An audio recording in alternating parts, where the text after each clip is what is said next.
Hello everyone, welcome back to my channel Living by the Word Sabrina Speaks. आज हम बात करेंगे about how to speak wisely from the Bible.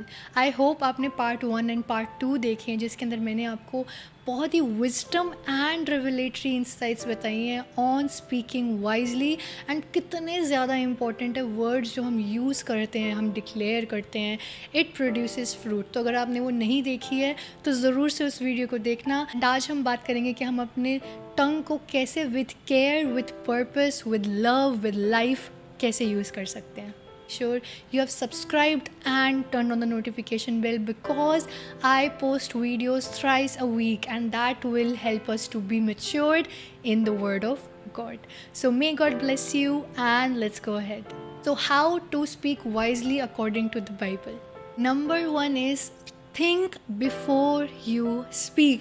बहुत ही important practice है कि एकदम से रिस्पॉन्ड या एकदम से रिएक्ट ना करें, but we think, take few seconds to relax and understand, take a pause and then we respond to it. Proverbs 29:20 says कि अगर तू किसी शीघ्र बोलने वाले को देखे तो उससे अधिक आशा मूर्खों की है. तो इसका क्लियरली मतलब ये है कि जो मूर्ख है यानी कि जो फूल है उनके लिए भी ज़्यादा होप है comparison to those people who speak without thinking.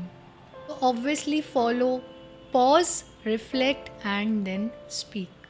Second is let your words be few but full of grace. Ecclesiastes 5:2 के अंदर बहुत क्लियरली लिखा हुआ है कि फटाफट से मत बोलो और जो भी बोल रहे हो मेक श्योर कि you are using few words. And Colossians 4:6 let your words be seasoned with grace. जब भी आप किसी से बात कर रहे हो मेक श्योर जो कॉन्वर्जेशन है it is seasoned with salt यानी कि full of grace, full of hope, kindness and definitely respectful. So use truth-filled words that will build you.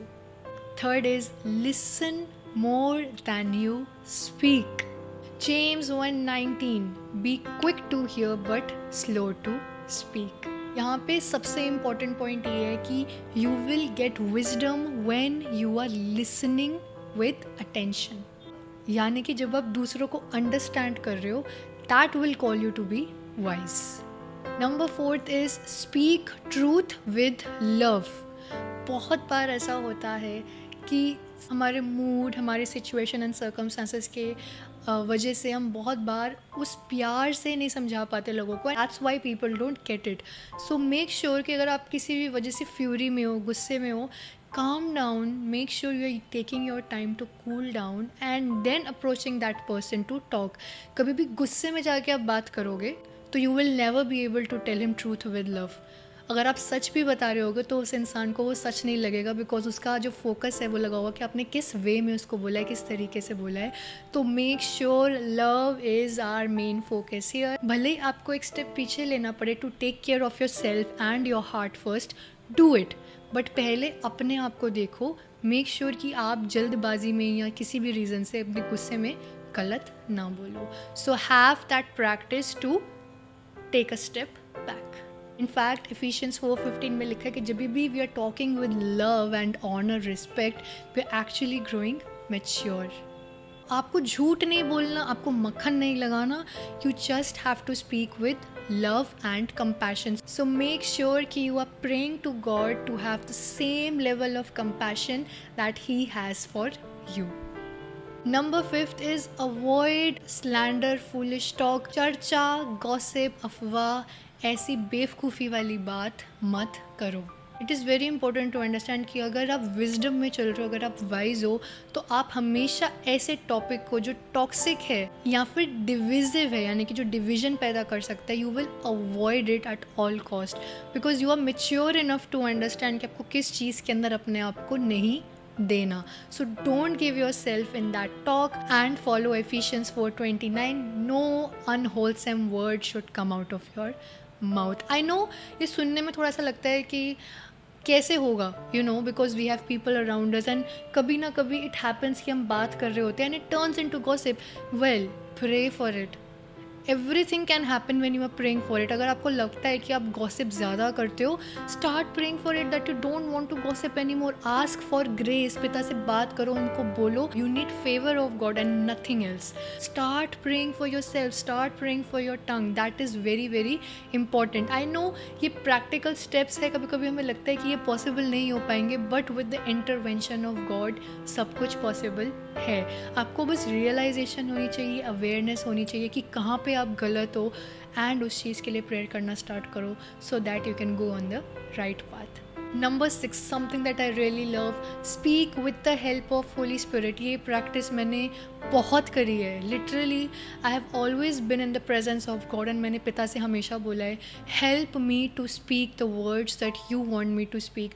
Please मेरी हेल्प करो कि मैं ऐसे वर्ड्स यूज़ करूँ जो आप बोलना चाहते हो. कुछ भी ऐसा ना बोलूँ जो हर्टिंग हो, कुछ भी ऐसा ना बोलूँ जो दूसरों के लिए अनफ्रूटफुल हो, but help me to be productive with my tongue. Second thing is, क्योंकि मैं ऑलरेडी बहुत रिजर्व्ड हूँ, मैं बहुत ईजिली किसी से बात नहीं करती, तो automatically when someone is talking to me, I have developed that practice to stay quiet and then answer instead of just being reactive and responding. Again ask Holy Spirit to teach you to use the words wisely. The reference is Luke 12:12, and something that is really important is I am a person that don't like confrontation. तो जब भी मुझे कोई confront करता है तो मैं automatically चुप हो जाती हूँ, because that is what I have practiced myself कि एकदम से नहीं बोलना.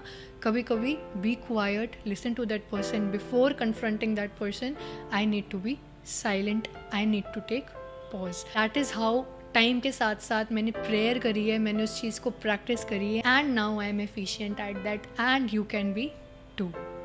Proverbs 16:24 सेज कि ऐसे वर्ड्स यूज़ करो जो एकदम शहद की तरह मीठे हो, and that brings healing to the bones. यानी कि इतनी प्यार से बात करो, ऐसे सॉफ्टनेस से आप बात करो, ब्लेस करो लोगों को कि people would actually want to come and talk to you and want your blessings. Use your words to encourage others. उनको कंफर्ट करो, उनको स्ट्रेंथन करो, उनको ग्रो करने में हेल्प करो, and that will automatically be a blessing for them and on your part also. आप जो कर रहे हो, doing something really great, and that is using your words to inspire others and help them. And जब आप ये practice करना start कर दोगे तो ऑटोमेटिकली आपके मुँह से फूलिश वर्ड्स निकलना या अननेसेसरी वर्ड्स यूज़ करना, एकदम से कोई भी रिएक्ट करना, ये सब चीज़ें ऑटोमेटिकली रुक जाएंगी, because your mind will be wired to speak in order to bless other. तो कुछ भी सर्कमस्टांसिस होगा, कुछ भी सिचुएशन होगी, तो ऑटोमेटिकली आपके मुंह से एक इनकरेजिंग, एक अपलिफ्टिंग, एक इंस्पायरिंग वर्ड जो कि दूसरों को ब्लेस करने पाएगा ही आपकी प्रैक्टिस बन जाएगी. So that was it for today. These were the points and I am gonna quickly revise it with you. First was think before you speak. Second was be brief and gracious. Third is listen more than you talk. Fourth is speak truth but in love. Number 5th is avoid करो उन foolish talks और gossips को. 6th is be led by the Holy Spirit. And last is अपने words को दूसरों को bless and heal करने के लिए यूज़ करना. सो आई रियली बिलीव कि this has been an encouraging message to you, and also I believe कि इन प्रैक्टिकल स्टेप्स से हम अपने आप को एक बहुत ही बेटर पर्सन बना सकते हैं with aligning with God's word and being obedient to him. And I pray कि जब भी आप इन पॉइंट्स को प्रैक्टिस कर रहे हो, God will give you His grace, His peace and His favor that will help you to reach your goal. So God bless you mightily and abundantly.